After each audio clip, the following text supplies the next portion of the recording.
میں کوئی مراسن تھوڑی ہیں, میری ایک فیملی بیک گراؤنڈ ہے اور الحمدللہ میری ساری جو فیملی ہے باہر ہوتی ہے اور میں یہ شوق سے کام کرتی ہوں. اور میں اپنا شوق پورا کرنے کے لیے, آپ کو پتہ ہے میں نے جب فلم بنائی تھی فکر ناٹ کے نام سے, اور مجھے گھر والوں نے کہا کہ یہ نہیں کرنا, تو میرا ذاتی گھر تھا گجرانوالہ میں, میں نے نیا گھر بنایا تھا, ایسے مجھے شوق چڑھا, میں نے کہا نیا گھر ایک بنا کے رکھتی ہوں, ابھی بھی ہے کبائی گھر, تو وہ میں نے سیل کر دیا صرف فلم کے کریز میں.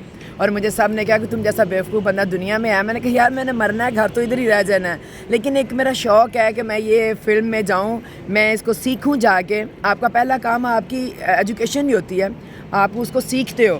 تو وہ میں نے اپنا گھر سیل کر دیا جو میں نے اتنے شوق سے گھر بنایا تھا نا, اس میں نے ماربل چیزیں بڑی میں نے چوز کر کے لگائیں, اور میں نے فلم کے چکروں میں وہ میں نے گھر بیچ دیا. فلم کے چکروں میں آپ نے گھر بیچ دیا. ہاں جی. ناقدین سن لیں, جو لوگ ان پر تنقید کرتے ہیں وہ سن لیں کہ شوق کا کوئی مول نہیں. ہاں. اگر شوق کا کوئی مول نہیں تو وہ آسمان جی سے دیکھا جائے, سنا جائے کہ ان کا ہاں شوق کا کوئی مول نہیں ہے.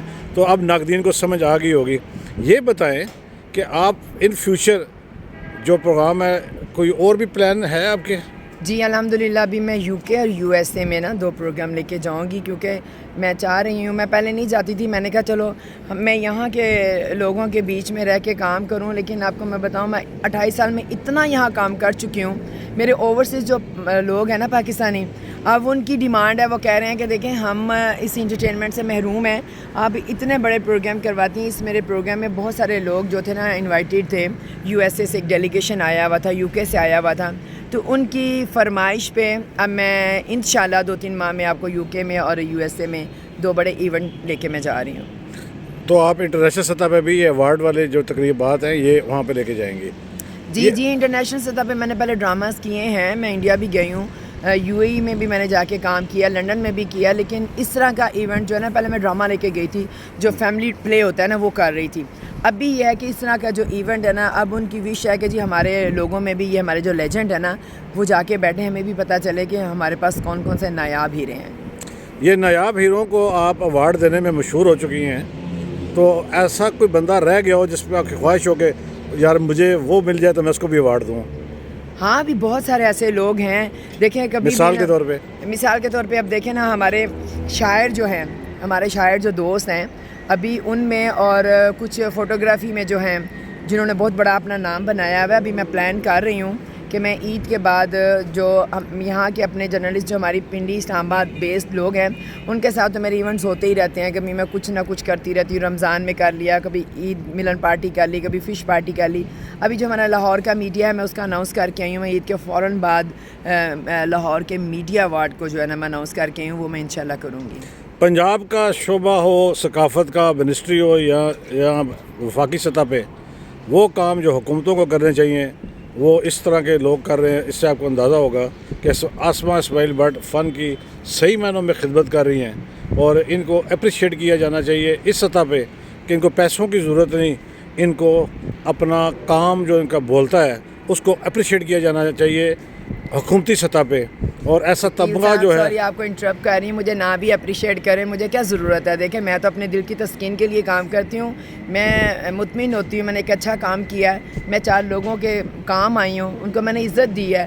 تو وہ آپ کہتے ہیں نا آپ کسی کو عزت دیتے ہو, خدا آپ کی عزتوں میں رتبوں میں اضافہ کرتا ہے. یہ نہ بھی مجھے اپریشیٹ کرے, میں ان کی منت تھوڑی ہوں کہ مجھے اپریشیشن ان کی ملنی چاہیے. میری مراد یہ تھی کہ یہی کام اگر ترقی یافتہ ممالک میں کوئی پرائیویٹ سیکٹر سے کرے, حکومت اس کو تمغے سے نوازتی ہے. میری مراد تمغے سے نوازنا تھا کہ یہی کام اگر کسی ترقی یافتہ ممالک میں ہوتا تو حکومت ان کو ضرور نوازتی. میری مراد یہ نوازنا تھا. تو آپ کو میں بتاتی چلوں کہ میرے اس کام کو سراہتے ہوئے ایک ورلڈ ریسرچ ہوا تھا جو وومن اس فیلڈ میں کام کر رہی ہیں, تو اس کے اوپر امریکہ کی ایک یونیورسٹی نے سرچ کیا تھا. تو اس میں دیکھیں نا, آج نہیں, آج سے کچھ 4 سال پہلے ایک بک شائع ہوئی ہے امریکہ میں, تو اس میں top of the list Asma Butt کا انٹرویو اس میں. واہ زبردست. وہ تو سراہتے ہیں, ان کو پتہ ہوتا ہے کام والا بندہ کون سا ہے. ادھر ہم ذرا گول گپڑے کر دیتے ہیں نا, منظور نظر ہو جاتے ہیں. تو یہ تھی آسماء اسماعیل بٹ. دل تو چاہتا ہے بہت لمبی باتیں کریں, لیکن میرے پروگرام کا دورانیہ آپ کو پتہ ہے 12 منٹ سے اوپر نہیں جاتا, کیونکہ میں نہیں چاہتا کہ کوئی سنتے سنتے بور ہو جائے. تو ان کی باتیں سنتے سنتے دل کرتا ہے کہ سارا دن رات گزر جائے.